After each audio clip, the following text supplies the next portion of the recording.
কৰিবা আৰু শ্বেয়াৰ কৰিবা লাইক কৰিবা মানি প্লেণ্ট এজোপা পানীত কিমান সহজতে গজে আজি তাকে চাওঁ আহকচোন আৰু মোক আজি গছ ৰোৱাত সহায় কৰি দিছে আমাৰ ঘৰৰ তেল চৰাই এতিয়া মই মানি প্লেণ্টৰ ডাল এটা এই ধৰণে কাটি ল'ম একোটা গাঁঠিৰ তলতে এই ধৰণে কাটিব তলৰ পাতবোৰ আঁতৰাই দিছোঁ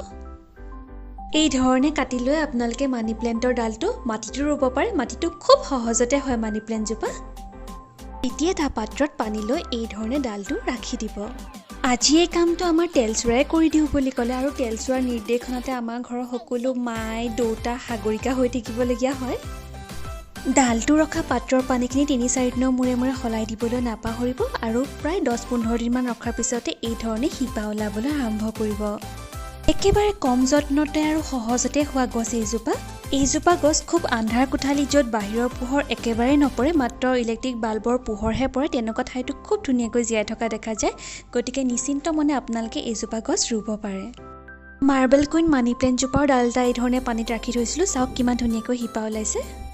গতিকে আপোনালোকে দেখিলে মানি প্লেণ্ট এজোপা ৰোৱাটো কিমান সহজ গতিকে আপোনালোকেও ৰোক আৰু আপোনালোকক যদি মানি প্লেণ্টৰ ডাল লাগে তেন্তে মোক নিশ্চয় কমেণ্ট কৰি জনাব মই দিবলৈ চেষ্টা কৰিম আৰু আজিৰ ভিডিঅ'টি চাই ভাল পালে চেনেলটো ছাবস্ক্ৰাইব কৰি দিব প্লিজ নাপাহৰিব ধন্যবাদ